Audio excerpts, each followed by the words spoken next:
Level 1.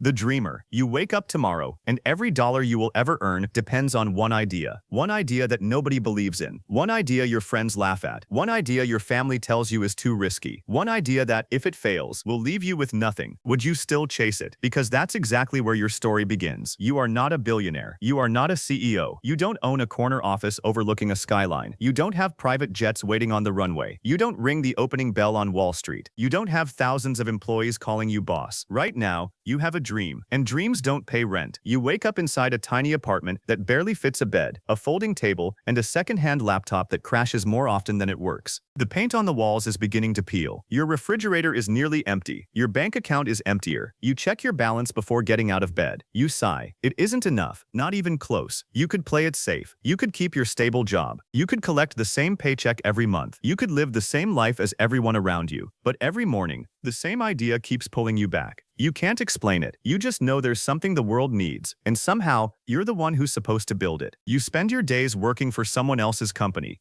You spend your nights working on your own. While everyone else is asleep, your apartment stays lit. You sketch ideas on sticky notes. You fill notebooks with business plans. You redesign the same logo for the 15th time. You rewrite your pitch over and over again, searching for the perfect words. Some nights you forget to eat. Some nights you fall asleep with your laptop still open. Some mornings you wake up with keyboard marks pressed into your face. You don't mind, because every exhausting day feels like another small step towards something bigger. People begin noticing, not your progress, your obsession. Your friends invite you out. You decline. Your coworkers ask why you're always tired. You smile and change the subject. Your family asks when you're going to stop chasing that little business idea. You tell them soon, even though you know you won't. Deep down, you've already made your decision. You're just waiting for the courage to admit it. One afternoon, your manager calls you into the office. He offers you a promotion, more responsibility, better benefits, a higher salary. Everything you've worked toward. 5 years ago, you would have accepted immediately. Today, it feels like a trap. You stare at the offer sitting on the desk between you. For most people, this is success. For you, it feels like walking farther away from the life you actually want. You leave the office without giving an answer. That evening, you sit alone in your apartment. Rain taps softly against the window. The city outside continues moving without you. People hurry home from work. Restaurants fill with conversations. Office lights slowly go dark. You open your laptop. Once again, you look at the business plan you've rewritten countless times. You imagine what your company could become. You imagine customers using something that exists only inside your head. You imagine building a team, leading meetings, creating jobs, changing an entire industry. Then doubt quietly enters the room. What if everyone else is right? What if your idea isn't special? What if you quit your job, burn through your savings, and fail? The questions keep coming. They grow louder with every passing minute. Then you remember something you've never been able to ignore. Every company worth billions today started as someone's impossible idea. Every billionaire CEO was once completely unknown. Every skyscraper began as a sketch. Every empire began with one decision. The difference wasn't talent alone. It was the willingness to begin before anyone else believed. You close the laptop. You stand. You walk toward the window overlooking the city. Somewhere out there, someone is building the next billion-dollar company. Someone is taking the same risk you're afraid to take. Someone is deciding, tonight, to bet everything on themselves. You ask yourself one simple question. If not you,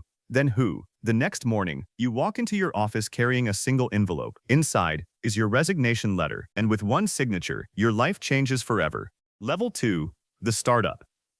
You hand your resignation letter to your manager. He looks up at you, then back at the paper, then back at you again. He thinks you're making a mistake. To be honest, part of you thinks so too. You have a great future here, he says. You'll regret walking away. You smile politely. You thank him for everything. Then you leave. For the first time in years, you have nowhere to be on Monday morning. No meetings, no deadlines, no guaranteed paycheck, no safety net. Just you, and an idea the world has never heard of. The first few weeks feel incredible. You wake up whenever you want. You spend every hour building your company. You sketch product designs. You write code. You answer emails. You build a website. You teach yourself marketing through online videos. You become the designer, the accountant, the customer support representative, the salesperson, and the janitor. You quickly discover that starting a business isn't glamorous. It's exhausting. Your apartment slowly transforms into an office. Whiteboards cover the walls. Sticky notes fill every corner. Extensions Extension cords snake across the floor. Coffee cups pile higher every week. You stop counting the hours you work. There isn't any point, because the company exists only if you do. Weeks become months. Your savings begin disappearing. Every payment feels painful. Rent, internet, software subscriptions, equipment. Each dollar reminds you that time is running out. You launch your product. You wait. Nothing happens. One visitor, then two, three the next day. One customer, then silence. You refresh the sales page every few minutes. Still nothing. You begin questioning everything. Was the product wrong? Was the timing wrong? Were you wrong? For the first time since quitting, you consider going back. Then an email arrives. A customer thanks you. They explain how your product solved a problem they've struggled with for years. It's only one email, one customer, one small success. But it's enough. Enough to keep going. You improve the product. You listen carefully to every complaint. You fix every bug. You answer every message personally. Slowly, more customers arrive. Not hundreds, not thousands. Just enough to convince you that you're moving in the right direction. Then something unexpected happens. One of your customers recommends your product online. Another shares it with friends. A small technology blog writes about your company. Traffic doubles overnight, then triples. You can barely keep up. Your laptop pings constantly with notifications. New customers. Support requests. Feature suggestions. For the first time, your biggest problem isn't finding customers. It's serving them. You realize you can't do everything alone anymore. You need help. Hiring someone sounds exciting. Until you remember, you can barely afford yourself. After days of hesitation, you post your very first job listing. You interview applicants from the same tiny apartment where you started. Most decline. Some don't believe your company will survive. One person does. They shake your hand across a small folding table. When do I start? You smile. Tomorrow. Suddenly, you're responsible for more than yourself. If the company fails, someone else loses their livelihood too. The pressure changes overnight. You work even harder. Your tiny team celebrates every milestone. 100 customers, 1,000, 10,000. Every achievement feels impossible. Every setback feels personal. One evening, long after everyone else has gone home, you remain alone in the office. You look around the room. The folding table is gone. The apartment is gone. The company has its first real workspace. It's still small, still crowded, still uncertain, but it's real. Then your phone rings. The caller ID shows a number you've never seen before. You answer. The voice on the other end introduces themselves. I'm with a venture capital firm. We've been watching your company. We'd like to meet. You hang up slowly. Your heart races. Because tomorrow, you won't just be pitching a product. You'll be asking strangers to believe in a future only you can see. And if they say yes, your little startup may never be little again. Level 3. The CEO. You straighten your shirt one last time before walking into the tallest building you've ever entered. The lobby is silent. Polished marble reflects every step you take. Men and women in expensive suits move with quiet confidence. Nobody knows your name. Not yet. You clutch your laptop a little tighter. Inside it is the company you've spent years building. Outside it are the people who can change your life with one decision. The receptionist smiles. They're ready for you. You step into the elevator. Each floor feels like another heartbeat. You replay your presentation one last time. You've practiced it 100 times. Tonight, it has to be perfect. The elevator doors open. A conference room stretches before you. Floor-to-ceiling windows overlook the city skyline. Around the table sit people whose investments have built billion-dollar companies. They don't care how hard you've worked. They care about one thing. Can your company become the next great business? You introduce yourself. Nobody interrupts. You begin your pitch. You explain the problem. You demonstrate your solution. You describe your customers. You share your numbers. You answer difficult questions. Some challenge your assumptions. Some question your experience. One investor leans forward. What makes you think you can beat companies 100 times your size? The room falls silent. You pause. Then you answer honestly. Because they're protecting what they already built. I'm building what comes next. For the first time that morning, someone smiles. The meeting ends. No promises, no celebration, just a handshake. We'll be in touch. You leave the building unsure whether you've just changed your future or wasted the biggest opportunity of your life. 3 days later, your phone rings. The investors are in. The funding hits your account the following week. For the first time, your company has real money, but money creates a new problem. Now people expect results. You move into a proper office, not a huge one, Just enough space for a growing team. You hire engineers, designers, salespeople, marketing specialists, customer support. The company grows from 2 people to 10, from 10 to 50. You no longer know everything happening inside the business. That realization is terrifying. You begin spending less time building the product and more time building the people who build the product. Your calendar fills with meetings, hiring interviews, investor updates, board meetings, strategy sessions, media requests, product reviews. The work you loved is no longer your job. Your job is making sure everyone else can do theirs. One morning, you walk through the office before anyone else arrives. Rows of empty desks stretch before you. Each one represents a salary, a family, a mortgage, a future. Hundreds of lives now depend on decisions you make every single day. Failure is no longer personal. Failure affects everyone. The pressure becomes relentless. Competitors launch products that look suspiciously like yours. Headlines compare your company to industry giants. Customers expect constant improvements. Employees expect leadership. Investors expect growth. Everyone wants something from you. Everyone believes they know the right direction. But only one person has to make the final decision. You. You begin understanding something few people ever see. Becoming a CEO doesn't mean gaining freedom. It means accepting responsibility. The bigger the company becomes, the smaller your margin for error. Then one Tuesday morning, your chief financial officer walks into your office carrying a report. Revenue has doubled, again. Your company has just crossed a valuation of $1 billion. The room is quiet. Nobody cheers. Nobody celebrates. You simply stare at the number. Years ago, you were checking your bank account hoping you could pay next month's rent. Today, the company you built from a tiny apartment is worth more than you ever dreamed possible. Your phone begins vibrating non-stop. Journalists want interviews. Television networks request appearances. Business magazines ask for cover stories. Wall Street starts paying attention. Then your assistant walks in with another message. The board wants to schedule an emergency meeting. You look up. What happened? She smiles. They think it's time. Time for you to lead this company into the global market. You thought building the company was the hard part.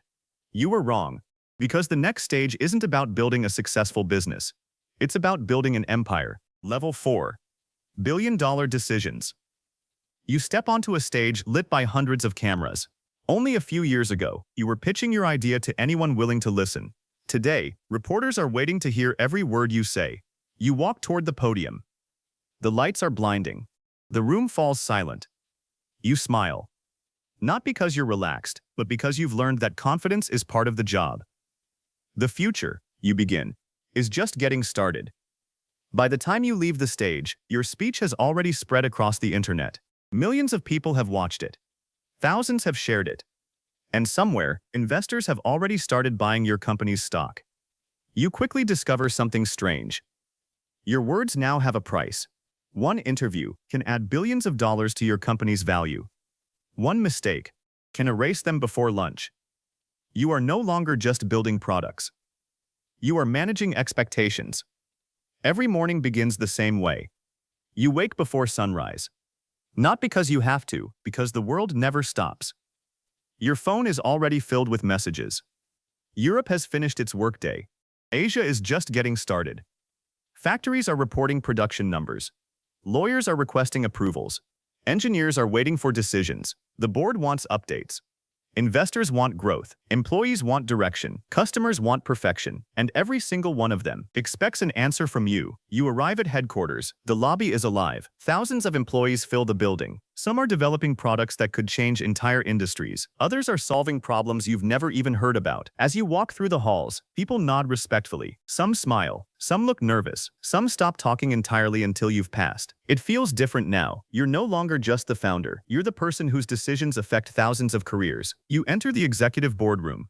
Floor-to-ceiling windows overlook an entire city. Around the table sit your closest executives. Your chief financial officer. Your chief technology officer. Your head of operations. Your general counsel. Each one places a report in front of you. The numbers look incredible. Revenue has doubled again. Your company is expanding into 3 new countries. Millions of new customers have joined your platform. But success creates bigger problems. A competitor has just launched a product almost identical to yours. Investors are demanding a response. Some executives want to cut prices. Others want to buy the competitor before they become dangerous. Another suggests filing lawsuits. The room fills with debate. Everyone has an opinion.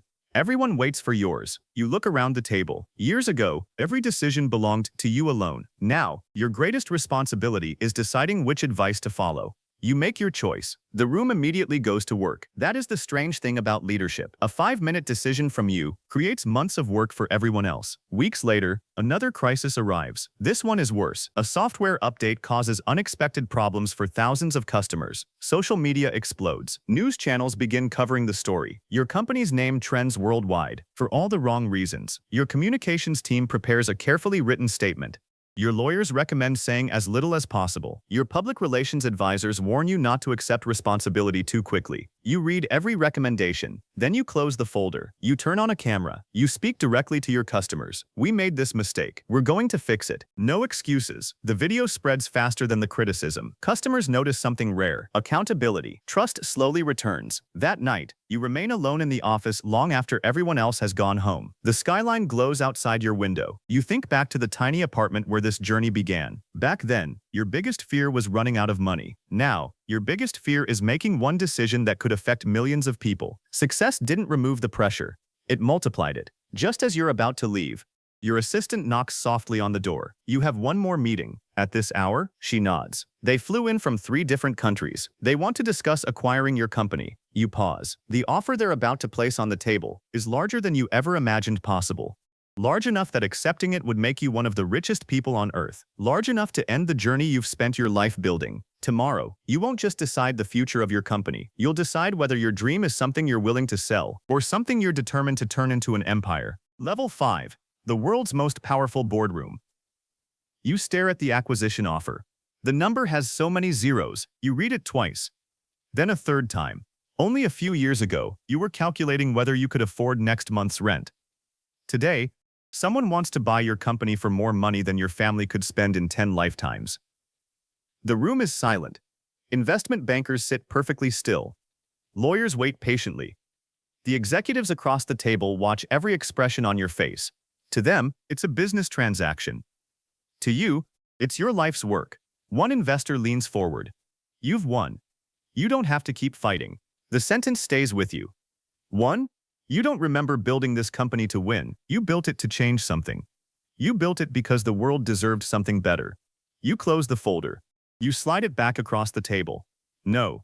The room goes quiet. One banker blinks. I'm sorry? You heard me. We're not selling. As you leave the room, you don't feel richer. You feel responsible. Because from that moment on, there is no safety net. No easy exit. No turning back. You have chosen to build something that may outlive you. Months pass. The company grows faster than ever. New headquarters open across Europe.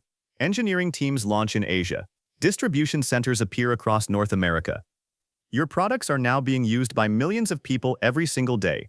You travel constantly. New York, London, Tokyo, Singapore, Dubai. One week you're speaking at a technology conference. The next you're standing inside a factory watching machines build products that existed only in your imagination a few years earlier. Your passport fills with stamps.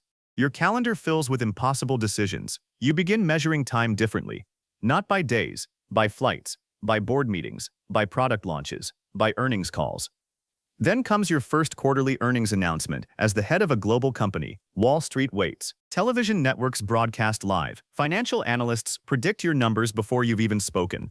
You walk into the studio. A single disappointing sentence could wipe billions from your company's value. The countdown begins. 3, 2, 1. You're live. You explain the quarter, the growth, the challenges, the future. Markets react instantly. Your company's stock rises, then rises again. Reporters call it a victory. You know better. Tomorrow, the expectations will be even higher. Success has become the new minimum. Failure has become public. One afternoon, your chief financial officer enters your office carrying another report. This acquisition could double the company. The target is your biggest competitor. Buying them would make your company the unquestioned leader in the industry. But it would also be the biggest financial gamble of your career. The board is divided. Some call it visionary, others call it reckless. Every executive presents charts, forecasts, risk assessments, legal opinions. Hours passed. Eventually, everyone stops talking. Every head turns toward you. The room isn't waiting for another discussion. It's waiting for a decision. You remember sitting alone in your tiny apartment years ago, wondering if anyone would ever believe in your idea. Now, the world's smartest business minds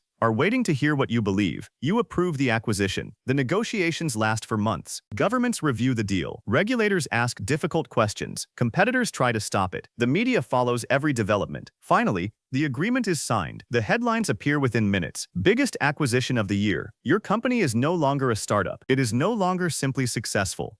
It has become an empire. But with greater influence comes greater scrutiny. Government officials begin requesting meetings. Lawmakers ask questions about your company's growing power. Privacy advocates criticize your technology. Journalists investigate every decision. The public no longer sees you as an entrepreneur. They see you as one of the most powerful business leaders on earth. Then one morning, your assistant rushes into your office. You've been summoned. Summoned, she nods. A congressional hearing. They want you to testify. You look out across the city. Years ago, you struggled to convince one investor to believe in your company. Now, the government wants answers from the man who built it. And for the first time, the decisions you make won't just shape your business. They may shape the future of an entire industry. Level 6.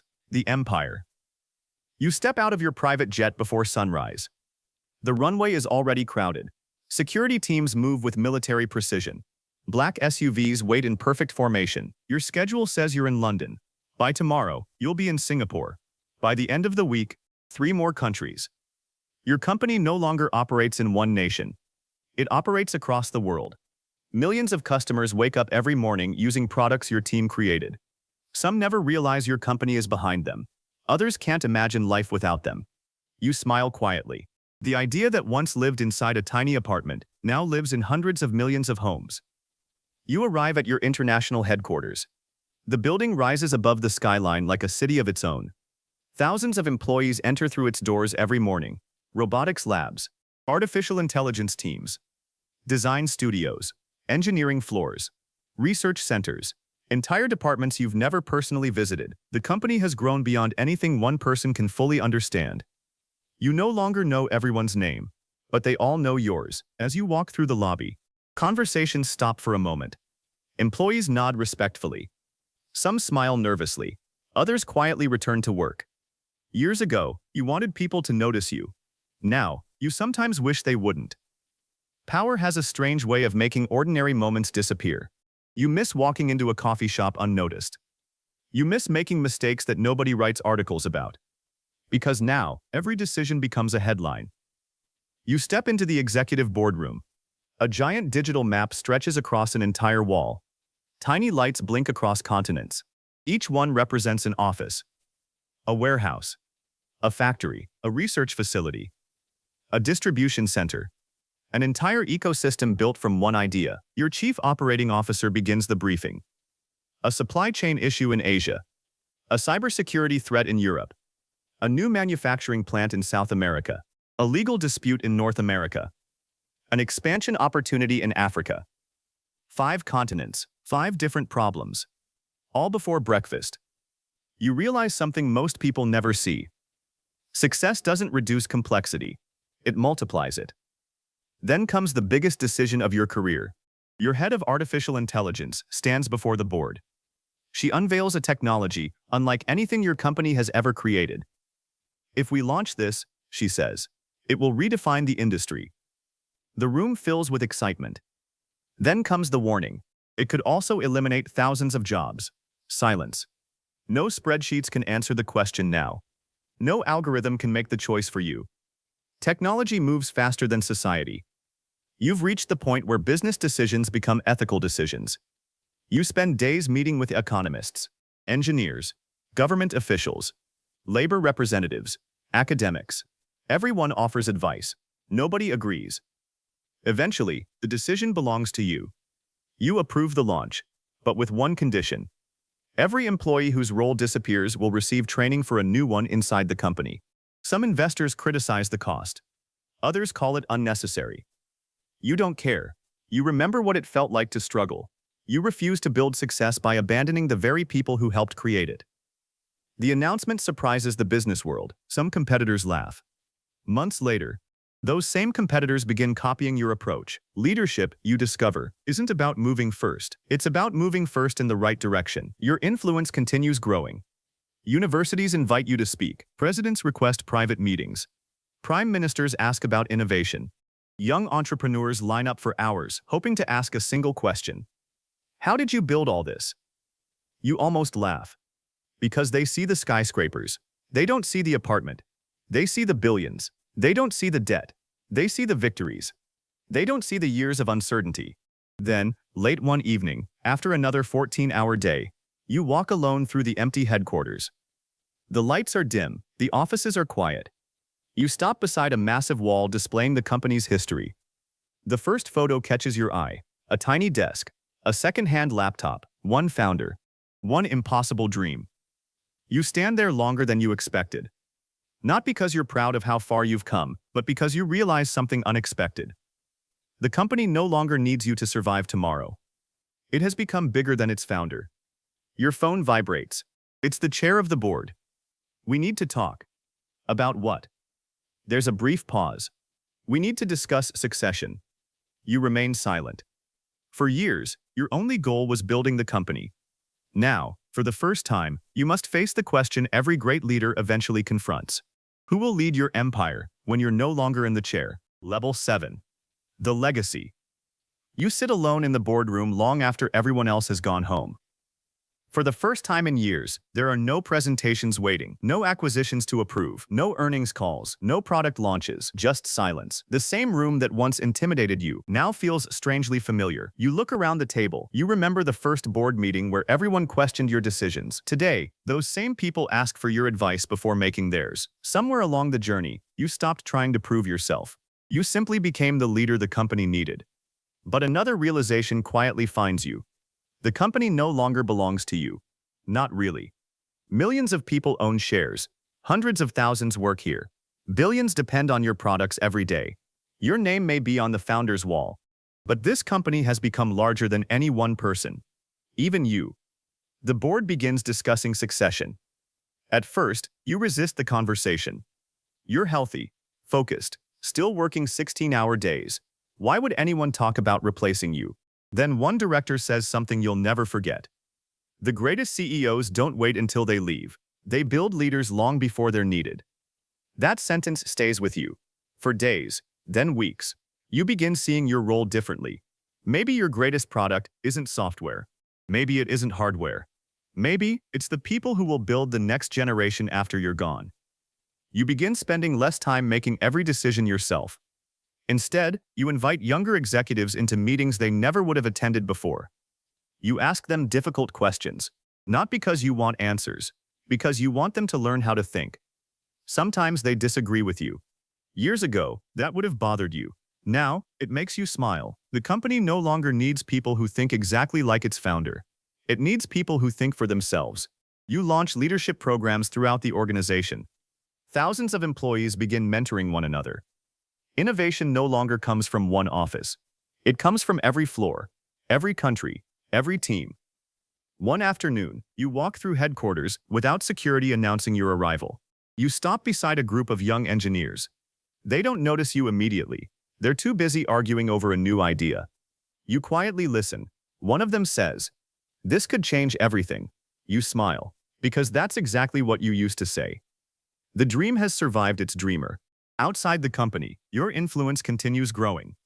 You establish scholarships for students who cannot afford college. You fund medical research. You invest in clean energy. You support entrepreneurs who remind you of yourself years ago. Nervous, determined, completely unknown. During one event, a young founder asks you, "What's the secret to becoming a billionaire?" The audience waits for your answer. You pause. Then you shake your head. If becoming a billionaire is your goal, you're building for the wrong reason. The money is the result. The mission is what gets you through the days when there isn't any. The room falls silent. Because everyone expected a business strategy. Instead, you gave them a life lesson. Years later, the company announces another record-breaking quarter. Financial reporters celebrate the numbers. Analysts praise the strategy. Shareholders applaud. You quietly leave the celebration early. You drive home without cameras, without interviews, without speeches. You stand in your backyard watching the sun disappear below the horizon. You think about the tiny apartment where this journey began. The folding table, the second-hand laptop, the unpaid bills, the impossible dream. If you could speak to that younger version of yourself, you wouldn't tell them how rich they would become. You would tell them something far more important. Keep going. Because one day, the company won't simply change your life. It will change millions of others. The following morning, you walk into headquarters. Your successor is waiting outside your office. You hand them a small access card, the same card you've carried for decades. They look at you. You really trust me with this? You smile. I wouldn't be giving it to you if I didn't. You step aside. For the first time in your career, someone else walks into the CEO's office first. And instead of feeling like you've lost something, you realize you've accomplished the one goal every truly great leader should have. You built something that no longer depends on you. Because companies can create wealth, products can change industries, technology can reshape the world. But the greatest legacy a CEO can ever leave behind is building an organization strong enough to thrive long after the founder walks away. Your journey as the CEO may be ending, but the empire you built is only getting started.